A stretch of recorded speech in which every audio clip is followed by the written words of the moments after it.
What's up everyone, Level here, and in today's video I'm going to be telling you guys my thoughts on Sunbreak in its current state before any of the big title updates have been released. I will not be showing the final main story boss monster, however I will give my thoughts on it briefly without telling you exactly what it is.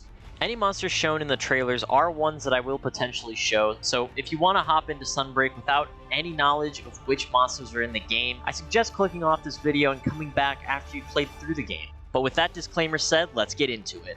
Sunbreak is the big expansion for Monster Hunter Rise, akin to Iceborne or any of the Ultimate or G-Rank expansions released in the past. It's been out for almost a month now and I've played a ton of it. I'm currently Master Rank 50, so I still have one more new monster to fight at Master Rank 100, but I do know what that monster is.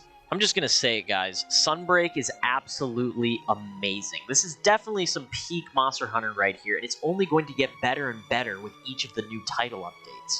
The new subspecies are really cool and fun, and the brand new monsters being the 3 lures and the final boss are really cool and creative.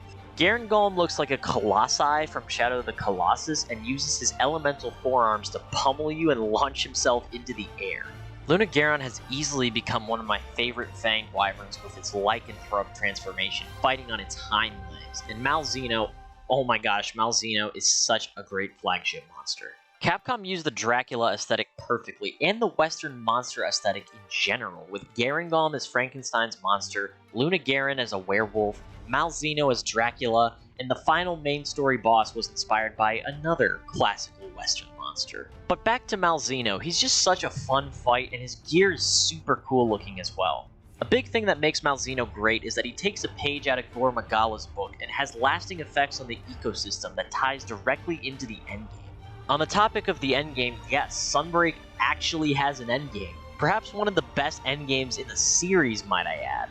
Base Rise had 3 major problems: the lack of a challenging and rewarding endgame, the game feeling a bit too easy at times, and there only being 3 major title updates that all released month after month, all with content that was supposed to be in the game at launch. So what makes the endgame so challenging and rewarding? Well, after you beat the main story, you get access to anomaly quests, which have you fight afflicted monsters who have been infected by the Curio parasite. These monsters hit like freight trains and have a boatload of health and inflict you with the same ailment that Malzeno does. More importantly though, these monsters give you special materials that allow you to upgrade almost every weapon tree to rarity 10. This is a big deal because it makes almost every weapon feel usable in the endgame. Talisman farming has also been made way less annoying. As for the difficulty, Base Rise did have some difficult event quests, but as I mentioned previously, felt too easy at times. I feel like this is a criticism that some people were a bit too harsh with though, considering that Base Rise, as all the base Monster Hunter games do, only contained low and high rank. G rank or Master rank has always been where the game gets real and where the real endgame kicks in. I didn't find Sunbreak to be particularly difficult while going through the main story, but it was much more challenging Base Rise. The difficulty really kicks in once you get to the end game, and I'm sure that with each new title update we'll get more challenging quests like afflicted elder dragons and new challenging monsters in general. Speaking of updates, that's the big final issue that Base Rise had that Sunbreak is addressing perfectly. As you can see from this roadmap, there are going to be more than 3 updates, and they're spaced out a little bit more. It's perfect. What happened with Base Rise's big title updates was a shame, but it's important to remember that that most likely happened because of what was going on in the world at the time, so we can't fault the devs for that. The new maps in Sunbreak are also incredible. The remade version of the jungle is breathtaking, and the Citadel is such a cool brand new map. I love how it has multiple biomes, with the castle ruins being the centerpiece.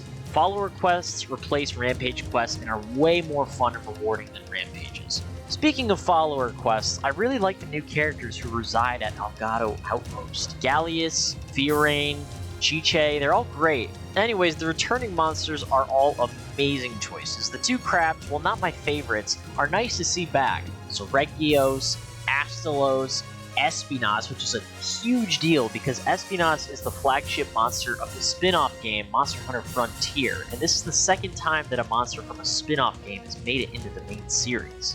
The last time that this happened was in Monster Hunter 2 or something like that. This just really opens the floodgates in terms of what monsters we can get in the future updates. Then of course, Gore Magala.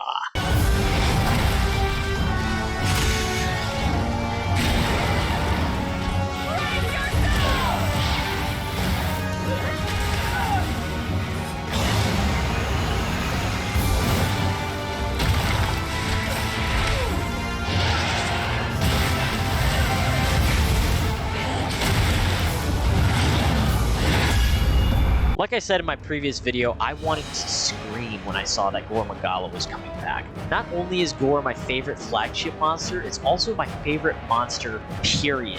Of course, the adult form of Gore, Shagaru Magala, also made his glorious return, and it's just, words cannot even describe how happy I am that my favorite monster is back.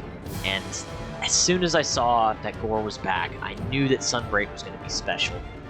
Damn, I was right. The last thing that I briefly want to talk about is the final boss monster. And like I said, I won't spoil what it is, but oh my gosh, this thing has got to be one of, if not the best, final main story boss monsters in the series. It's easily right up there with Atal-Ka, Gagmazios, and Dalamadur. Its design is very unique and fits the Western monster theme that Capcom was going for. Its fight is such a crazy spectacle that progressively ramps up as the fight goes on. Truly a masterclass monster fight, and one that left a lasting impression on me, and one that I will compare all future final main story boss monsters to. So as you can tell, I absolutely love Sunbreak. If you have base Rise, buy this expansion. It's $40, but it feels like it's worth $60. If you're someone who has never played a Monster Hunter game before, now is the perfect time to get into the series. I'm really excited to see where this game will be after all the updates are done sometime in 2023, and I'm very much anticipating this first content update in August.